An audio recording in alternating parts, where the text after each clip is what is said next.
warahmatullahi wabarakatuh. Jumpa lagi anak-anak dengan saya Mr. Dewi. Di video kali ini saya akan membahas tentang pembelajaran 4 subtema 1 tema yang ke-9.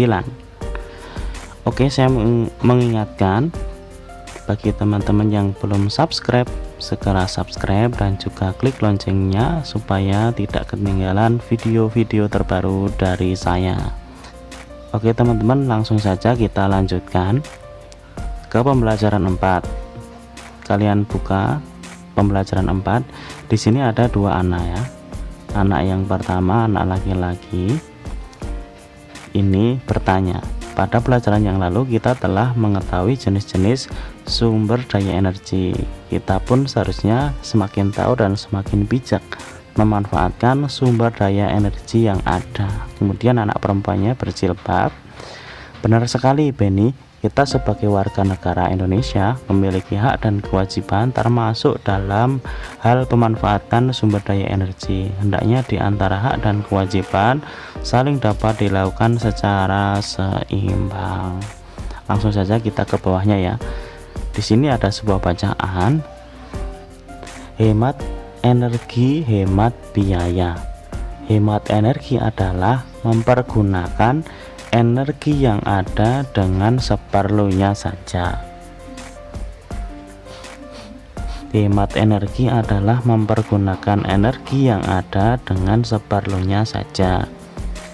Energi yang kita gunakan tidak dapat diperbarui, oleh karena itu kita harus mempergunakannya sehemat mungkin. Apabila kita menghemat menggunakan energi, maka kita pun akan menghemat biaya ya. Ini jadi seperti perbandingan lurus ya, hemat energi berarti hemat biaya. Contoh energi yang perlu kita hemat penggunaannya itu adalah listrik. Listrik adalah energi yang tidak dapat dilihat namun dapat kita rasakan manfaatnya.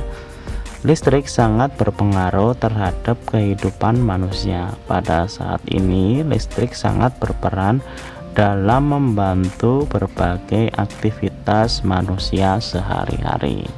Yaitu ya, kita tidak bisa hidup tanpa listrik.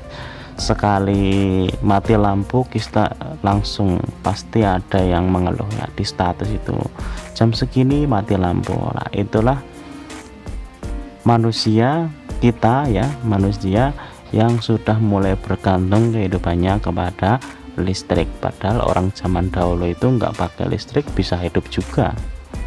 Langsung saja kita ke bacaan selanjutnya. Untuk mendapatkan listrik, manusia harus bersusah payah membuat berbagai macam pembangkit listrik.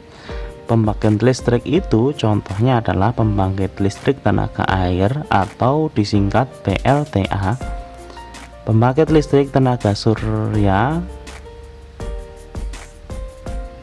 ini salah ya, pembangkit listrik tenaga surya itu disingkat PLTS. Kemudian pembangkit listrik tenaga uap disingkat PLTU, dan lain-lain, masih banyak lagi. Masing-masing pembangkit ini memerlukan biaya yang sangat besar dalam pembangunannya. Oleh karena itu kita harus menghemat dalam menggunakan listrik. Keberadaan listrik juga memakan biaya yang sangat tinggi. Kita harus membayar biaya pemasangan listrik di rumah dan harus membayar biaya penggunaannya setiap bulan. Semakin boros menggunakan listrik, maka akan semakin besar pula beban biaya yang harus dibayar. Oleh karena itu, mulai sekarang dan seterusnya, marilah kita berhemat listrik dengan cara yang pertama, tidak menyalakan lampu pada siang hari. Menyalakan lampu jika diperlukan saja. Lampu dinyalakan maksimal 10 jam. Matikan peralatan elektronik jika tidak digunakan. Pergunakan listrik seoptimal mungkin. Nah, ini adalah 5 cara berhemat listrik. Nah, kita lanjutkan Berdasarkan bacaan di atas, temukan ide pokok dan kalimat pengembang di tiap-tiap paragraf. Bacakan hasilnya di depan gurumu dan teman-temanmu. Ini kalian cukup mengisinya saja ya. Ditulis di buku tema kalian masing-masing. Paragraf yang pertama, ide pokok dan kalimat pengembang. Oke, kita cari paragraf pertama. Ini adalah paragraf pertama. Dari bacaan ini, maka kita dapatkan ide pokoknya adalah ini teman-teman. Hemat energi adalah merupakan sumber energi yang mempergunakan energi yang ada dengan seperlunya saja. Ini adalah ide pokoknya. Kemudian yang lain ini adalah kalimat pengembangnya. Itu ya, kalian catat di situ. Kemudian paragraf yang kedua. Pada paragraf kedua ini, ide pokoknya pun juga masih di awal kalimat, yaitu contoh energi yang perlu kita hemat penggunaannya adalah listrik. Ini adalah ide pokok dari bacaan paragraf 2. Dan ini dan sampai seterusnya ini merupakan kalimat pengembangnya. Lanjut ke paragraf yang ketiga. Di paragraf ketiga ini, di paragraf ketiga ini ide pokoknya tidak berada pada awal, tetapi berada pada akhir, yaitu oleh karena itu kita harus berhemat dalam menggunakan energi. Pengembangnya adalah kalimat dari ini sampai ini. Kenapa kok di akhir? Karena di sini merupakan penjabarannya. Kenapa kita harus berhemat? Karena untuk mendapatkan listrik harus bersusah payah. Pembangkit listrik itu contohnya PLTA dan lain sebagainya sampai titik seperti ini. Lalu lanjut lagi ke paragraf yang keempat. Kalau di paragraf keempat ini terletak lagi di kalimat utama, yaitu keberadaan listrik juga memakan biaya yang sangat tinggi. Yang ini ya. Kemudian yang lainnya hanya sebagai kalimat pengembangnya saja. Kita harus membayar pemasangan listrik. Itulah karena tadi memakan biaya ya. Jadi dijelaskannya harus membayar biaya pemasangan listrik. Kemudian tiap bulannya harus bayar. Makin boros maka biayanya semakin besar. Seperti itu. Lalu ke paragraf yang kelima, ini sudah pasti berada di awal kalimat. Oleh karena itu, mulai sekarang dan seterusnya, mari kita berhemat listrik dengan cara seperti ini ya. Ini adalah ide pokoknya. Kemudian yang kelima ini adalah pengembangnya. Ini adalah pengembangnya dari kalimat yang pertama tadi. Nah, kita lanjutkan. Sumber-sumber energi yang ada di Indonesia yang menyangkut kepentingan orang banyak. Oleh karena itu, pengelolaannya oleh negara dan dimanfaatkan sebaik-baiknya untuk kesejahteraan masyarakat. Misalnya minyak bumi atau batu bara, gas, air, dan lain-lain. Setiap warga juga memiliki kewajiban untuk memanfaatkannya dengan bijak dan hemat. Jadi kewajibannya itu memanfaatkannya dengan bijak dan hemat. Berikut ini adalah hak dan kewajiban setiap warga negara terhadap sumber energi dan pemanfaatannya. Apa saja toh? Yang pertama, kewajiban terhadap sumber energi. Nah, seperti yang kita tahu, kewajiban adalah sesuatu yang kita harus laksanakan. Apa saja kewajiban kita? Di sini dijelaskan yang pertama, menghemat energi dengan menggunakan seperlunya. Ini ya teman-teman, perlu kita ingat. Yang kedua, memanfaatkan teknologi dan peralatan yang ramah lingkungan. Yang ketiga, menjaga dan melestarikan alam untuk menjaga ketersediaan sumber energi. Yang D, melakukan reboisasi untuk menjaga ketersediaan sumber air. Menggunakan energi alternatif seperti energi angin, air, matahari untuk menggantikan energi yang tidak dapat diperbarui. Itu ya, yang jadi problema sekarang itu adalah listrik.